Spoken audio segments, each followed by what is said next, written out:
Hello viewers, কেমন আছেন সবাই? আশা করছি ভালো আছেন। mtechcare পক্ষ থেকে জানাচ্ছি অনেক অনেক অভিনন্দন ও শুভেচ্ছা। বাংলায় টেকনোলজির ধারাবাহিকতায় আজ আমরা আলোচনা করব মনিটর কিংবা ল্যাপটপের ডিসপ্লে কীভাবে ল্যাপটপ কিংবা মনিটরের ডিসপ্লে পরিষ্কার করলে কোনো ধরনের ঝামেলা হবে না, স্ক্রিনে কোনো সমস্যা তৈরি হবে না, পাশাপাশি ভালোভাবে পরিষ্কার হবে। আজকে জানবো সেই কথা, চলুন জেনে নেওয়া যাক।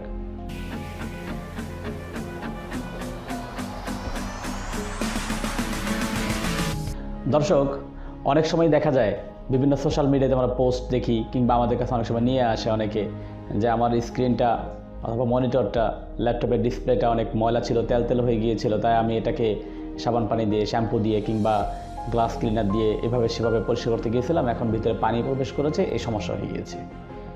তো এইগুলো হওয়ার জন্য আসলে এই সচেতনতা না থাকার কারণে কিন্তু এটা হয়। আপনি অবশ্যই পরিষ্কার করবেন, কেন পরিষ্কার করবেন না? পরিষ্কার তো করা উচিত বটে, পরিষ্কার করাই তো আমরা বলি যে পরিষ্কার রাখুন, কিন্তু সেই মেথডটা কিন্তু হতে হবে টেকনিক্যাল মেথড। অর্থাৎ আপনি এমন কোনো মেথড অ্যাপ্লাই করতে পারবেন না যে মেথডে পরিষ্কার করতে গিয়ে আপনার শখের অথবা শৌখিন বা প্রয়োজনীয় ডিভাইসটি নষ্ট হয়ে যাবে। তো আজকের ভিডিওতে সেটাই জানাবো, নষ্ট হওয়ার কারণগুলো কি আর সঠিক পদ্ধতি কোনটি হবে পরিষ্কার করার জন্য। প্রথমে আসি ম্যাটেরিয়ালসের ব্যাপারে।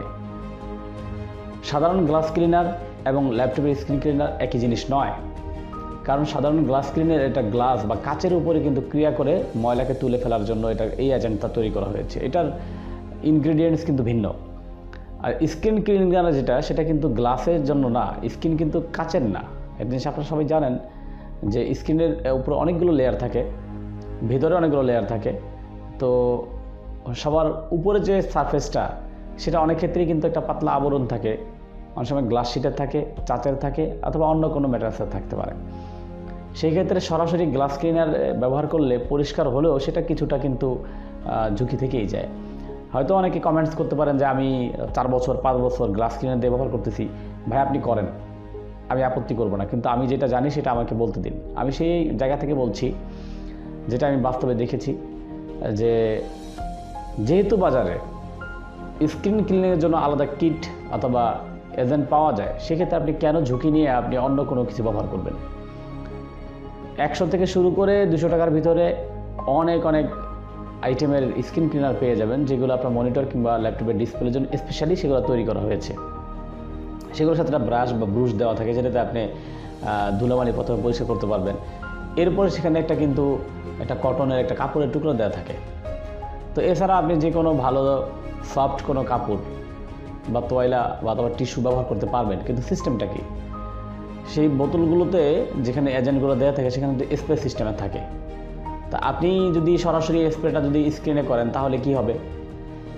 যখন স্ক্রিনে আপনি স্প্রে করলেন তখন কিন্তু কিছু ক্লিনার গড়িয়ে সেটা কিন্তু আপনার ডিসপ্লের যে প্লাস্টিকের যে চেসিস রয়েছে, বডি রয়েছে, তার ভিতর দিয়ে কিন্তু ভিতরে প্রবেশ করতে পারে, এবং সেক্ষেত্রে কিন্তু আপনার ডিসপ্লে কিন্তু সমস্যা হবে। এটাই বেশিরভাগ ক্ষেত্রে হয়।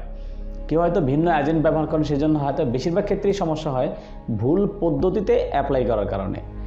তো দর্শক, আমরা সঠিক পদ্ধতিটি বলার আগে একটি কথা বলে নিচ্ছি, সেটা হচ্ছে আমাদের এই ভিডিওগুলো আরও অনেক টেকনিক্যাল ভিডিও আছে, কম্পিউটারের বিভিন্ন সমস্যা নিয়ে আমি কথা বলেছি। ভিডিওগুলো ভালো লাগলে লাইক করবেন, কোনো কিছু জানার কিংবা বলার থাকলে কমেন্টস করবেন, এবং চ্যানেল নতুন হলে সাবস্ক্রাইব করবেন। আর যারা আগেই সাবস্ক্রাইব করেছেন তাদেরকে অনেক ধন্যবাদ।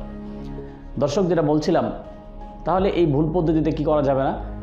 স্প্রেটা যেটাতে আপনি যেই ক্লিনিং এজেন্ট ব্যবহার করবেন, সেটা যেটাই হোক, আমাদের বলা স্ক্রিন ক্লিনার কিংবা আপনার গ্লাস ক্লিনার যেটাই হোক, অথবা আপনি যদি সাধারণ পানীয় ব্যবহার করেন, সরাসরি কখনোই কিন্তু ল্যাপটপের স্ক্রিনে কিংবা ডেস্কটপে আপনি যে মনিটর রয়েছে সেটা কিন্তু আপনি স্প্রে করতে যাবেন না।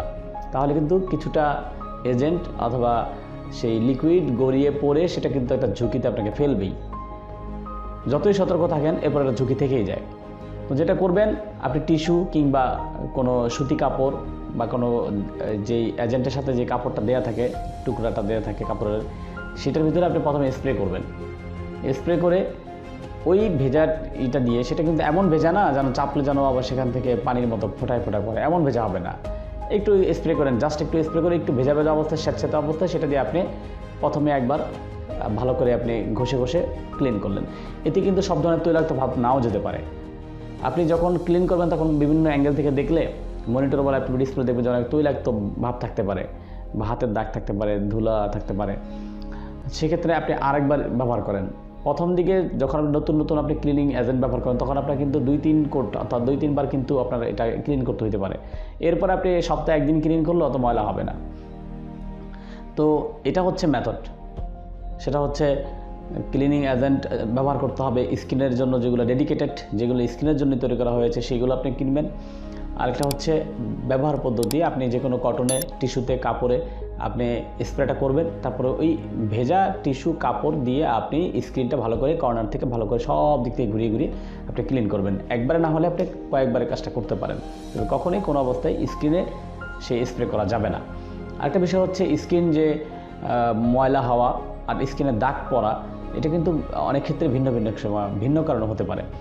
আপনার সামনে খাওয়া দাওয়া করলে, তৈলাক্ত হাতে ধরলে, অথবা এমনিতে হাতের ঘামে ডাস্টি জায়গায় ব্যবহার করলে ময়লা হতে পারে। আর স্কিনের দাগ আর ভিন্ন কারণে পড়তে পারে। আপনার যে কিবোর্ড রয়েছে, আপনি দেখবেন অনেক সময় দীর্ঘদিন ব্যবহার করার ফলে ল্যাপটপের স্ক্রিনে এটা ল্যাপটপের কিবোর্ডের একটা ডিজাইনের একটা প্রিন্ট হয়ে যায়, পার্মানেন্ট একটা দাগ পড়ে যায়। এটা কেন হয়?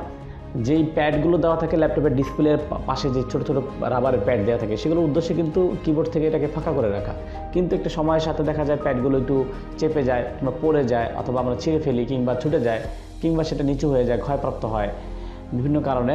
কিছুদিন ব্যবহার করার ফলে, 6 মাস 1 বছর ব্যবহার করার ফলে দেখা যায় যে আপনার কিবোর্ডের একটা ডিজাইন বা লেআউট, প্রিন্ট, সেটা আপনার মনিটরে বা ল্যাপটপের যে মনিটর বা ডিসপ্লে সেখানে কিন্তু দাগ পড়তে পারে।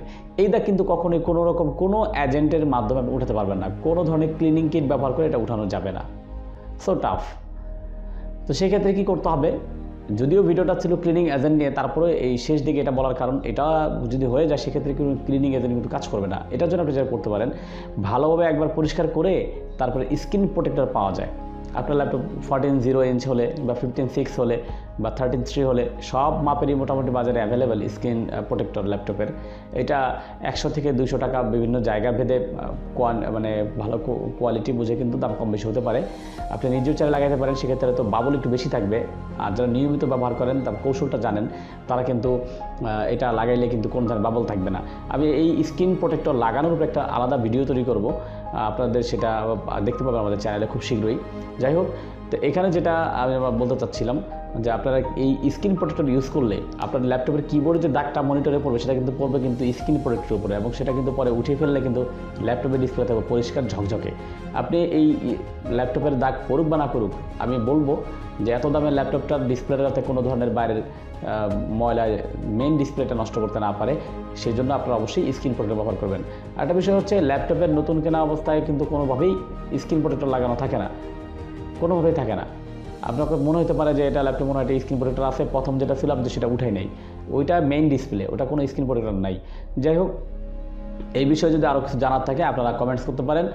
আর আবারও বলছি, ভিডিওটি ভালো লাগলে লাইক করবেন এবং শেয়ার করবেন, আর চ্যানেল নতুন হলে সাবস্ক্রাইব করবেন। পুরাতন যারা সাবস্ক্রাইব করেছেন, আমার বন্ধুরা রয়েছেন, প্রত্যেককে জানাচ্ছি অনেক অনেক শুভেচ্ছা অভিনন্দন। আজ এখানে শেষ করব। ভালো থাকুক আপনাদের টেক পণ্য, আপনারা আমরা সকলে ভালো থাকি এই প্রত্যাশায় আজ এখানে শেষ করছি।